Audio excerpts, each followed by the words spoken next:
This is Northeast Michigan's best news source. You're waking up to WBKB Early Morning, your first look at news, weather, and sports. This is Early Morning. A Hubbard Lake contractor facing multiple felony charges has pled not guilty. Plus, we'll give you a closer look into one program that benefits from the Youth and Recreation millage that's up for renewal this August. And a recent report shows Michigan's average unemployment rate is the lowest it's been since 2008. Find out where Alpena stands in the statistics. Good morning and thanks for joining us. I'm Ashley Reed. For a first look at the weather, let's check in with meteorologist Adam Clavon. Good morning to you, Ashley. It is Friday and we have made it to the end of another week, and we have started off pretty chilly this week, but temperatures have moderated a little bit. And guess what? Throughout today, expect highs to be back in the 30s, but for right now, we are chilly. 9 degrees, south-southeast winds are at 8 miles per hour. And as we take a look at what's going on with our satellite and radar, you can see mostly clear skies, high pressure still in control, but that will begin to weaken and everything moves off to the east, as we'll be expecting our next disturbance coming here into northern Minnesota right now. That will be increasing our moisture, so more clouds during the afternoon and also the opportunity to see the snow showers later on. Not out of the question that we could see also some sleet mixed in or even some rain. As we take a look at our day planner, well, this is why we could see some rain. High of 37 degrees, so 5 degrees above that freezing mark. By tonight, temperatures, they will begin to drop off. Not going to be expecting a very cold night, as we'll be back in the middle 20s for overnight lows. And heading into Saturday, highs don't look to increase that much. They'll start to decrease behind this system. We'll have more of the 20s for afternoon highs and stay mostly clear. Thanks, Adam. Well, a Hubbard Lake contractor who's facing 2 felony charges for a county renovation project in Presque Isle County has pled not guilty to both counts against him. According to Sheboygan prosecutor Daryl Visna, Chris Kurt Gerke stood mute during his arraignment this past Monday. Gerke is facing charges of fraudulent use of a building contractor for $20,000 or more and false use of a building contractor fund.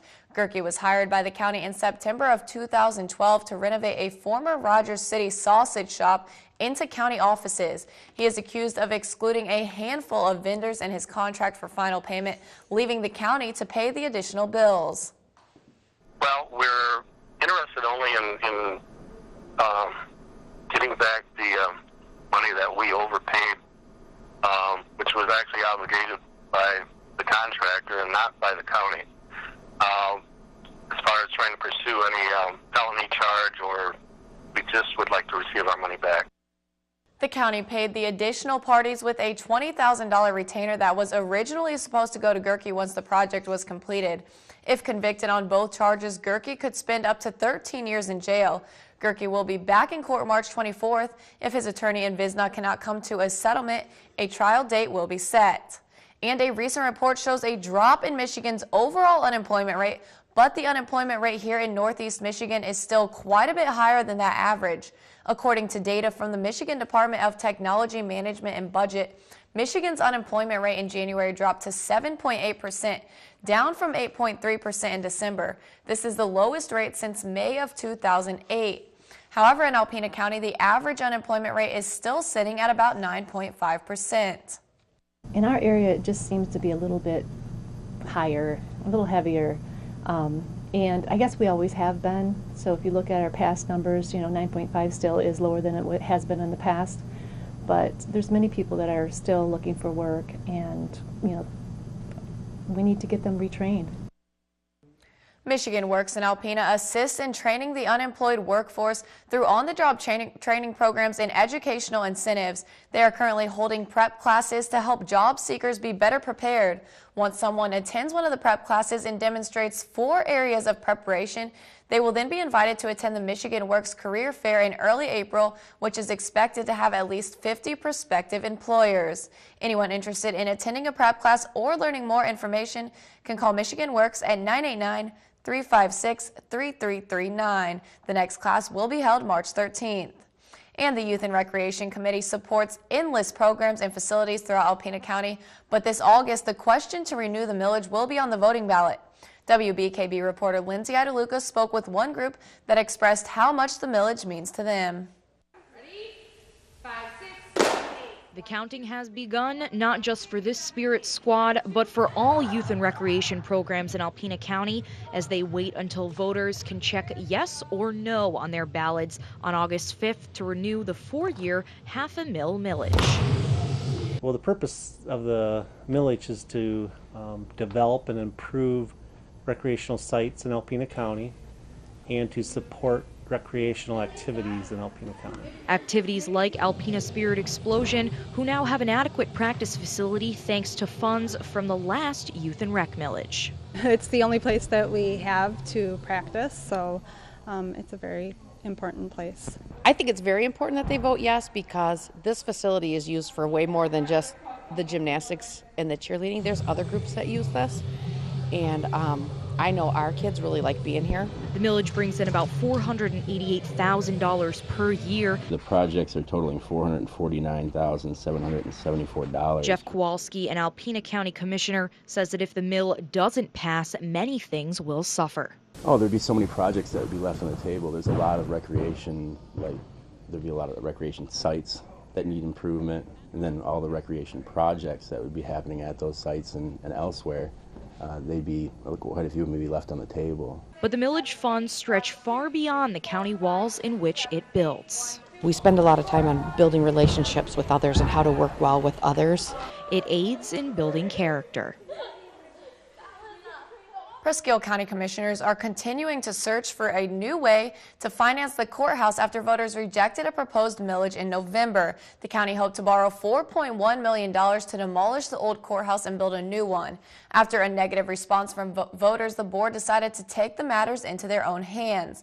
After some preliminary research, Chairman Altman found that if the board came up with $1 million, that would cover a down payment.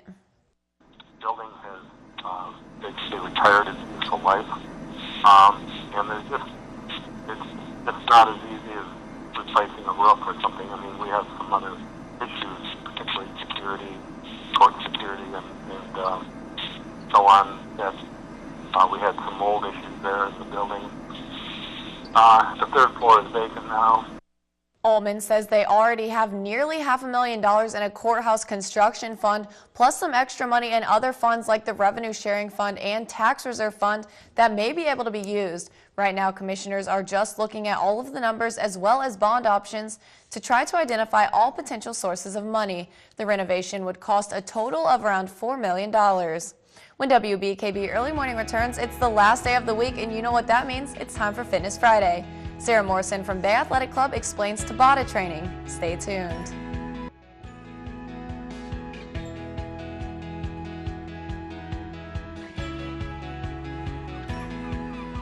Well, it's time for another Fitness Friday, and I'm here at Bay Athletic Club with Sarah Morrison, and we're here to talk about Tabata training. Now, Tabata is a word you may have heard thrown about in the exercise world, but not know exactly what it is. So tell us what this word Tabata means. Yeah, sure. The short and simple definition is that it's high-intensity interval training.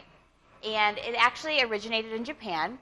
A scientist there did a study with 2 different test groups. One group did more traditional aerobic-style exercise, where it's longer durations of cardio, kind of at the same level, and the other group was high-intensity intervals, where they worked really hard, took a break, worked really hard, took a break. And so he discovered Tabata, and he named it Tabata. He discovered this other style and the benefits of it, and now it's really just spread through the exercise industry. Okay, now you just mentioned the benefits. So what are the benefits of Tabata training? Yeah, well, he had the 2 test groups. He had the ones that just did your traditional aerobics, like say you get on the elliptical for 30 minutes, and then he had this other group that did intervals, and he actually used the format of a 20-second fitness move, something high intensity, and then a 10-second break, and then 20 seconds again, 10-second break, doing that for 4 minutes. So the benefits of Tabata, which uses that breakdown I just mentioned, is that it works both your aerobic system and your anaerobic system. So those are the 2 ways that we can work our body when it comes to fitness, and Tabata does both. Okay, and kind of describe to me anaerobic versus aerobic. Aerobic, uses a different type of fuel in your body, and, it's a great benefit. Your heart gets stronger, it works on your endurance, and, that'd be something like going out for a jog for 30 minutes, something at a steady pace.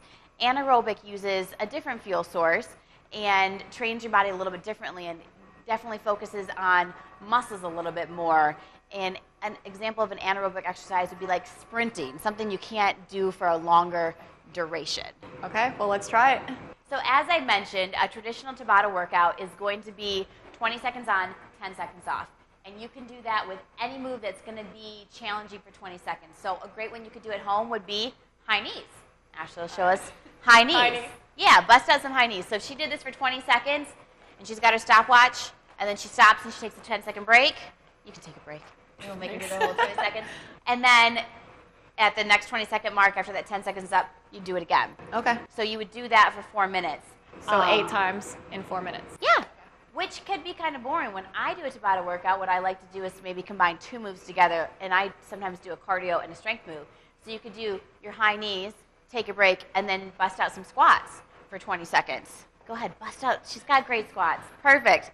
So 20 seconds of squats. If you want to make this higher impact, you could add a jump at the top. Squat, jump. Perfect. That's going to get your heart rate up and be something that's hard to sustain for a long amount of time. Perfect for Tabatas. And then you can also do it with, you could do running, couldn't you? Couldn't you sprint on a treadmill or just go on a bike and do 20 seconds on a bike, 10 seconds off? So pretty much anything that you want. Yep. The goal is to be using a high level of exertion for 20 seconds. Where I'm you already feel a like, little bit out of breath. I know, you Just need from those that couple break. things. And then, so just so everyone understands, a full traditional Tabata workout would be 8 of those sets. So you have these 4-minute kind of sections, and then you would do it 8 times. So you're getting over 30 minutes of exercise in, but there's a lot of breaks built in. And then if you don't have that full time, I'm sure you can just kind of cut it in half because you're still going through each thing 8 times just in that first 4-minute block. So. Yeah, the goal is just to move no matter what. Even if it's 10 minutes, it's better than nothing. All right, perfect. Well, thanks so much. Hopefully you all know a little bit more about the word Tabata if you hear it being thrown around, and that's all we have for you today. But we'll be back next Friday with another Fitness Friday.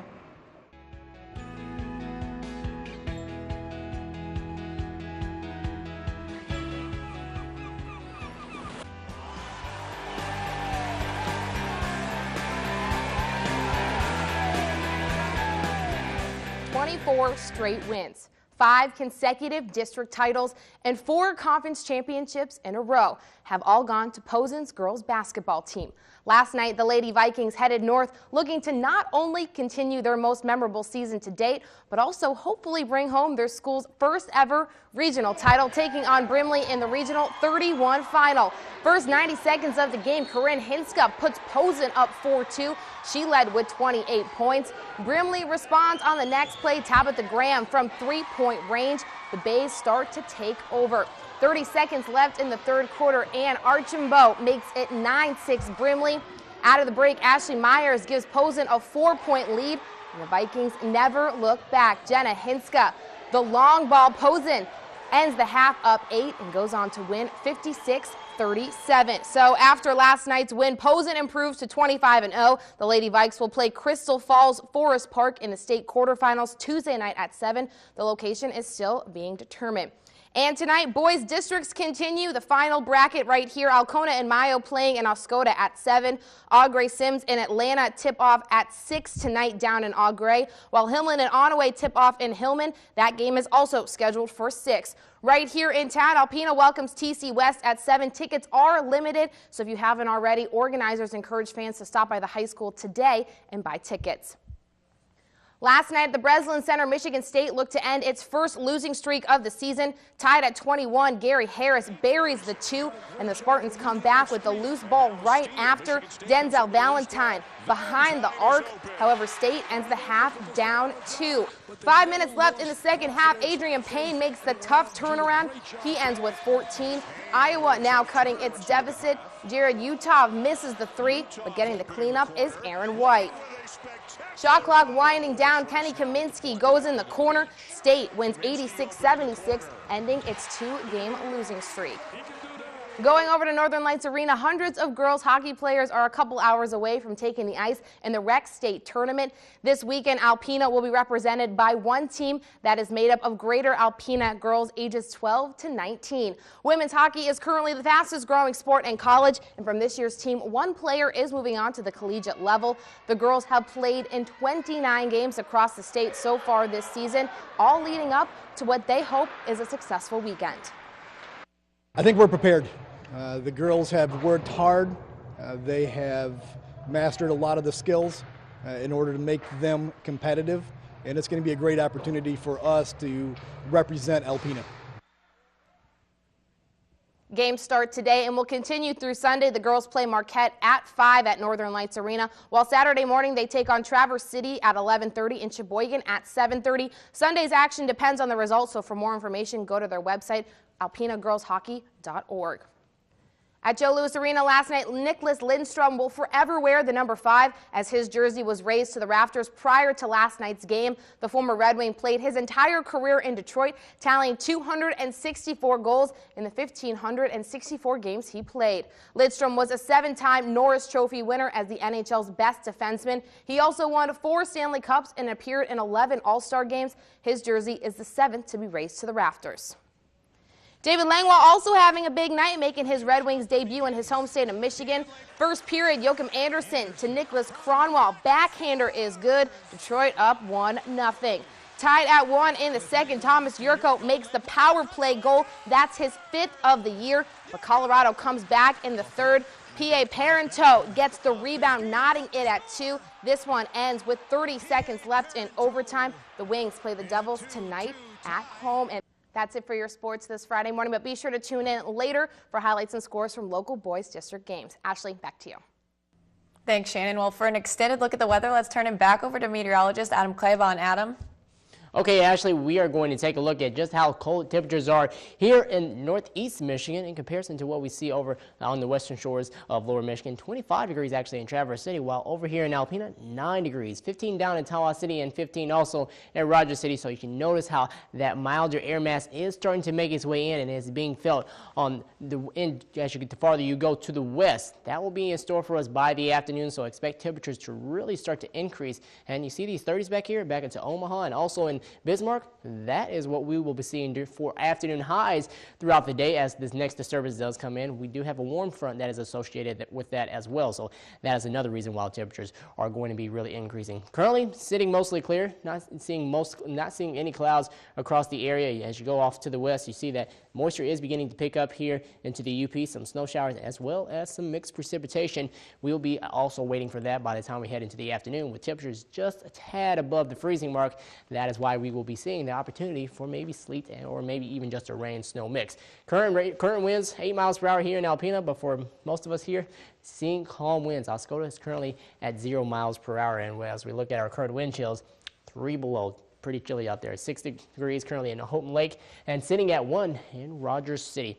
What's ahead for us today? It's not going to be as cold this morning as we have been seeing over the past couple of mornings, but we will be back in the 30s as we'll have highs in the middle, maybe even upper 30s for some of us. Couldn't even rule out maybe down closer to Tawas City. Could even reach the 40s, but early isolated rain snow mix as we get closer to the evening hours before things really dry out by later tonight. Let's take a look at how all of this will set up. We have this area of low pressure just to our north pushing its way onto the east, and there we will be dealing with the mixed precipitation batch, and it's not going to be a lot, so we're not going to be expecting any high impactful weather that could really put some damper on our roads, but not going to be expecting it to be that bad at all. Spring countdown, you can see all the lightning and the rain. That's not anything what we will be seeing, but temperatures, they will be on the rebound over the next 6 days as we'll be mostly in the 30s. You can see 13 days until the official start of spring, March 20th, and that will be at 12:57 p.m. Taking a look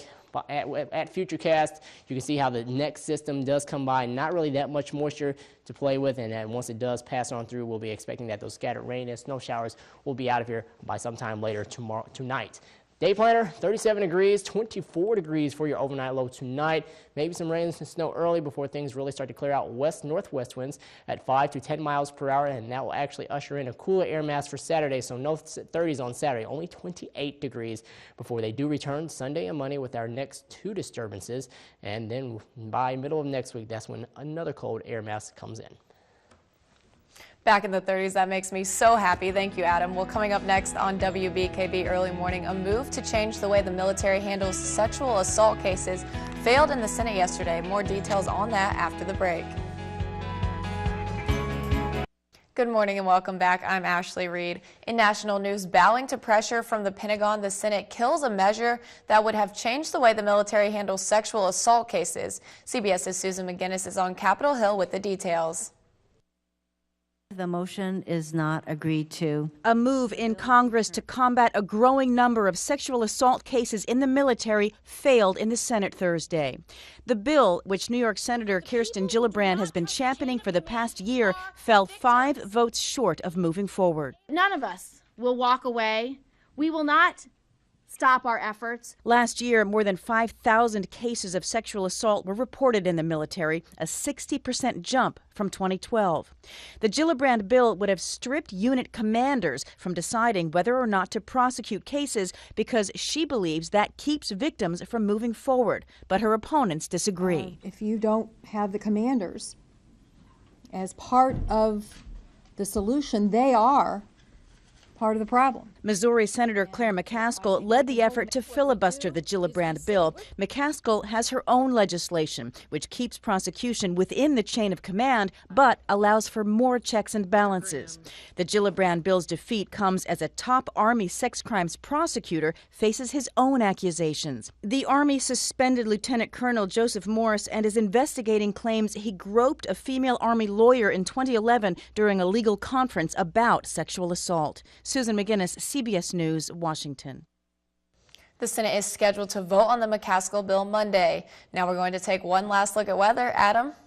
Okay, thank you, Ashley, again. 9 degrees. Do have some clouds around the region, but not going to be seeing more until the afternoon. South-southeast winds are at 8 miles per hour, but throughout the afternoon also we're going to see temperatures that make their way above freezing, so above that 32-degree mark. It's been a while since we've been there, and as we take a look at our satellite and radar, you can see that clouds are moving in from the west. That will be associated with our next system that will be affecting us during the late afternoon and tonight. And it could give us some possibilities of maybe a rain-snow mix or maybe even some sleet, but most of it should be snow. It's not going to be a lot of it, though, so don't expect high impacts on the roadways. But as we go ahead and time this out for you, looking at our day planner, temperatures, they will be above freezing, so that's why it is possible that we could see that rain-snow mix. Tonight, though, things will start to cool back off. Maybe early on we'll see that rain-snow mix or maybe just all snow before things really start to dry out later on during the night. And we'll see lows only fall to the lower 20s. And by Saturday, mostly sunny skies return with more upper 20s for highs. Thanks again, Adam. Be sure to tune in tonight for WBKB 11 News at 6 for updates in news, sports, and weather. Valina Jones and Lindsay Adeluca will have the latest in local news. Meteorologist Adam Claiborne will have the weather, and Shannon McGrann will have all your updates from the world of sports. Also, don't forget you can read more about our broadcast stories and get the scoop on other news items online.